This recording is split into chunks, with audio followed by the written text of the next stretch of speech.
Kami dari kelompok 4 akan menjelaskan tentang penginderaan jauh mulai dari pengertiannya, komponennya, jenis citra penginderaan jauh, interpretasi citra, dan langkah-langkah interpretasi citra.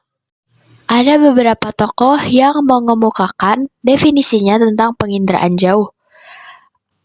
Yang pertama, menurut Lillisen dan Kiefer pada tahun 1979. Menurut mereka, penginderaan jauh atau remote sensing adalah ilmu dan seni untuk memperoleh informasi tentang suatu objek, daerah, atau fenomena dengan jalan analisis data yang diperoleh melalui alat perekam atau sensor yang menggunakan elektromagnetik sebagai media perantaranya tanpa menyentuh objek tersebut. Tokoh yang kedua, menurut Avery pada tahun 1985, menurutnya penginderaan jauh merupakan upaya untuk memperoleh, menemutujukan, atau mengidentifikasi dan menganalisis objek dengan sensor pada posisi pengamatan daerah kajian. Tokoh yang ketiga, menurut Lindgren pada tahun 1985, penginderaan jauh merupakan teknik yang dikembangkan untuk memperoleh dan menganalisis informasi tentang bumi. Informasi itu berbentuk radiasi elektromagnetik yang dipantulkan atau dipancarkan dari permukaan bumi. Dari beberapa definisi di atas, maka dapat disimpulkan bahwa penginderaan jauh adalah suatu teknik dan seni untuk memperoleh informasi objek dari jarak jauh tanpa kontak langsung dengan objek, gejala, atau daerah yang akan dikaji dengan menggunakan sensor. Komponen-komponen penginderaan jauh. Pertama, energi. Penginderaan jauh membutuhkan sumber energi agar objek dapat direkam sensor. Ada dua jenis energi yang digunakan, antara lain A. Energi aktif, berasal dari sumber buatan, misalnya radar. B. Energi pasif, berasal dari sinar matahari. 2. Atmosfer. Sebagian energi dari matahari diserap, dipantulkan, dan diteruskan oleh atmosfer. Jenis spektrum yang digunakan yang pertama spektrum cahaya tampak, 0,4 sampai 0,7 UM. Yang kedua, spektrum inframerah 0,7 sampai 1,0 UM. 3. Gelombang mikro 1,0 UM sampai 10 UM. 3. Objek. Objek adalah sasaran penginderaan jauh, meliputi atmosfer, biosfer, hidrosfer, dan litosfer. Variasi yang digunakan untuk membedakan objek, yang pertama yaitu variasi spektral, yaitu perbedaan warna atau panjang gelombang. Yang kedua, variasi spasial, yaitu bentuk, ukuran, dan tekstur. Yang ketiga, variasi temporal, yaitu waktu, meliputi harian, dan musiman. 4. Variasi polarisasi, yaitu arah getaran gelombang elektromagnetik. 4. Wahana. Wahana adalah kendaraan pembawa sensor untuk merekam objek. Jenisnya yang pertama pesawat rendah hingga medium, dengan ketinggian sekitar 1000 sampai 9000 meter.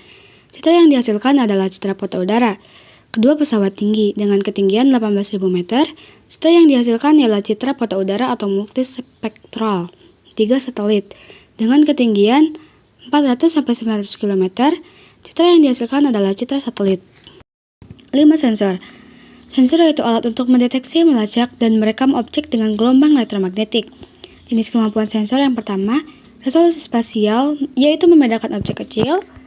Kedua, resolusi spektral, yaitu membedakan panjang gelombang. Yang ketiga, resolusi radiometrik, yaitu membedakan tingkat pantulan energi. Yang keempat, resolusi termal, yaitu membedakan suhu. Berdasarkan cara perekamannya, yang pertama sensor fotografik, yaitu menggunakan kamera, meliputi peta udara atau satelit. 2. Sensor non-fotografik, yaitu menggunakan sinyal elektronik, meliputi pita magnetik, dan data digital. 6. Perolehan data. Perolehan data dapat dilakukan melalui yang pertama, perolehan data manual, yaitu interpretasi visual dari foto udara. Kedua, perolehan data digital, yaitu menggunakan komputer untuk analisis data citra. 7. Penggunaan data. Penggunaan data penginderaan jauh adalah lembaga atau orang yang memanfaatkan hasilnya untuk berbagai bidang, meliputi geografi, lingkungan, pertanian, dan lain-lain. Jenis citra penginderaan jauh. Citra foto. Citra foto adalah gambaran yang dihasilkan dengan menggunakan kamera sebagai sensor dan warna yang berada di udara ketika melakukan perekaman yang menghasilkan foto udara. 4 citra yang dapat dibedakan yaitu yang pertama berdasarkan spektrum elektromagnetik. A. Foto pankromatik, yaitu menggunakan seluruh spektrum tampak mata merah hingga ungu. Kepakan filmnya mirip mata manusia dan dibedakan menjadi hitam putih dan berwarna. B. Foto ortokromatik, yaitu menggunakan spektrum biru hingga sebagian hijau 0,4 hingga 0,56 mikrometer yang bermanfaat untuk studi pantai karena peka terhadap objek di bawah permukaan air hingga kedalaman sekitar 20 meter. C. Foto ultraviolet, yaitu menggunakan spektrum ultraviolet yang dekat dengan panjang gelombang 0,29 mikrometer. Dirinya mudah mengenali objek karena kontras warna yang sangat tinggi, baik untuk mendeteksi tumpahan minyak bumi di laut ataupun membedakan atap logam yang tidak dicat. D. Foto inframerah, yaitu menggunakan spektrum inframerah yang dekat dengan panjang gelombang 0,9 hingga 1,2 mikrometer. Sebagian spektrum tampak pada saluran merah dan hijau dan mampu menembus bagian dalam daun. Warna pada foto inframerah daun ditentukan oleh sifat jaringannya dan warnanya. 2. Berdasarkan posisi sumbu kamera. A. Foto vertikal, yaitu dibuat dengan sumbu kamera tegak lurus terhadap permukaan bumi, yang hanya menampilkan tapak atas dan dapat terhalang oleh awan ataupun pohon. Gambar serupa peta dan memiliki skala yang konsisten. B. Foto condong atau foto miring, yaitu foto yang diambil dengan sumbu kamera menjunjung terhadap garis tegak lurus ke permukaan bumi. Foto condong terdiri atas dua jenis. A. Foto gak condong, yaitu apabila cakrawala tidak tampak pada foto. B. Foto sangat condong, yaitu apabila pada cakrawala tampak pada foto. 3. Berdasarkan warna yang digunakan. Citra foto dibedakan menjadi 3, yaitu A. Foto udara, yang dibuat menggunakan pesawat, balon udara, layang-layang, drone, kran, dan lain-lain. B. Foto satelit atau foto orbital, yang digunakan menggunakan satelit. C. Foto antariksa, yang dibuat menggunakan pesawat ulang-alik yang terbang keluar angkasa. 4. Berdasarkan wahana yang digunakan. Citra foto dibedakan atas. A. Foto berwarna semu. Warna citra pada foto tidak sama dengan warna aslinya. Misalnya, pohon hijau tampak merah. B. Foto berwarna asli, yang menggunakan warna asli atau sesuai dengan warna objek. Contohnya, foto pankromatik yang berwarna. B. Citra dan foto. Citra dan foto dihasilkan dengan sensor bukan dengan kamera.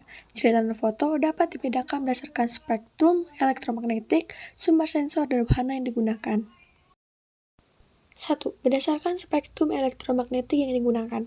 Citra dan foto dibedakan atas. A. Citra inframerah termal, yaitu citra yang dibuat dengan spektrum inframerah termal. Penginderaan pada spektrum ini berdasarkan atas beda suhu objek dan daya pancarnya pada citra tercermin dengan beda rona atau beda warnanya. B. Citra radar dan citra gelombang mikro, yaitu citra yang dibuat dengan spektrum gelombang mikro. Citra radar merupakan hasil penginderaan dengan sistem aktif, yaitu dengan sumber tenaga buatan, sedangkan citra gelombang mikro dihasilkan dengan sistem pasif, yaitu dengan menggunakan sumber tenaga alamiah. 2. Berdasarkan sumber sensor yang digunakan. Citra dan foto terdiri dari A. Citra tunggal, yakni citra yang dibuat dengan sensor tunggal yang salurannya beda. B. Citra multispektral, yaitu citra yang dibuat dengan sensor jamak, tetapi salurannya sempit, yang terdiri dari citra RBV, Return Beam Vidicon, sensornya berupa kamera yang aslinya tidak dalam bentuk foto karena detektornya bukan film dan prosesnya non-fotografik. Citra MSS, Multispectral Scanner, sensornya dapat menggunakan spektrum tampak maupun spektrum inframerah termal. Citra ini dapat dibuat dari pesawat udara. 3. Berdasarkan warna yang digunakan. Berdasarkan warna yang digunakan, citra dan foto dibagi atas. A. Citra digantara atau airborne image, yaitu citra yang dibuat dengan wahana yang beroperasi di udara. Contoh citra inframerah termal, citra radar, dan citra MSS. Citra digantara ini jarang digunakan. B. Citra satelit atau spacebound image, yaitu citra yang dibuat dari antariksa atau angkasa luar. Citra ini dibedakan lagi atas penggunaannya, yakni citra satelit untuk penginderaan planet. Contoh citra satelit Viking atau AS, citra satelit Venera siap. Citra satelit untuk penginderaan cuaca. Contoh NOAA atau AS, citra meteor. Perbedaan citra foto dan non-foto. Variabel pertama sensor, citra foto kamera, citra dan foto non kamera berdasarkan hasil scanning. Kedua, detektor, citra foto, film, citra dan foto, pita magnetik, termistor, foto konduktif, foto volta. 3. Proses perekaman, citra foto, fotografi atau kimiawi, citra dan foto elektronik. 4. Mekanisme perekam, citra foto serentak, citra dan foto parsial. 5. Spektrum elektromagnetik, citra foto spektrum tampak, citra non-foto spektrum tampak dan peluasnya termal dan gelombang mikro. Interpretasi citra. Pengertian interpretasi citra. Interpretasi citra adalah proses menganalisis hasil perekaman interaksi antara tenaga dan objek oleh sensor untuk memperoleh informasi tentang objek di permukaan bumi. Tujuannya adalah untuk mengidentifikasi dan menilai arti penting objek dalam citra melalui tahapan deteksi, identifikasi, dan analisis. Alat yang digunakan disebut stereoskop. Unsur-unsur interpretasi citra. 1. Rona sama dengan tingkat kecerahan atau gelap terangnya objek pada citra. 2. Warna sama dengan tampilan wujud objek berdasarkan panjang gelombang pantulan cahaya. 3. Bentuk sama dengan konfigurasi atau kerangka suatu objek mudah dikenali dari cirinya. 4. Ukuran sama dengan meliputi jarak, luas, volume, dan tinggi, membedakan objek sejenis. 5. Tekstur sama dengan tingkat kekerasan permukaan, misalnya kasar, sedang, atau halus. 6. Pola sama dengan susunan ruang objek seperti pola radial di pegunungan atau sejajar jalan. 7. Bayangan sama dengan memberi petunjuk bentuk dan tinggi objek, tapi bisa menutupi detail. 8. Situs sama dengan kedudukan objek terhadap lingkungan sekitarnya. 9. Asosiasi sama dengan keterkaitan antara objek, misal stasiun kereta berasosiasi dengan rel. Langkah-langkah interpretasi citra. 1. Deteksi, yaitu upaya untuk mengetahui benda dan gejala di sekitar lingkungan kita dengan alat pengindera atau sensor. Deteksi dapat menentukan ada tidaknya suatu objek atau fenomena khusus, misalnya hutan-hutan tropis. 2. Identifikasi secara menyeluruh, disebut juga dengan pembacaan foto atau photo reading. Identifikasi foto dilakukan dengan cara mengklasifikasikan objek yang tampak berdasarkan pengetahuan tertentu. Identifikasi objek pada citra dilakukan berdasarkan ciri spektral, spasial, dan temporal yang terekam oleh sensor dengan menggunakan stereoskop. 3. Analisis, untuk mengelompokkan objek yang memiliki citra yang sama dengan identitas objek. 4. Deduksi, yaitu pemrosesan berdasarkan pada bukti yang mengarah pada hal yang lebih khusus.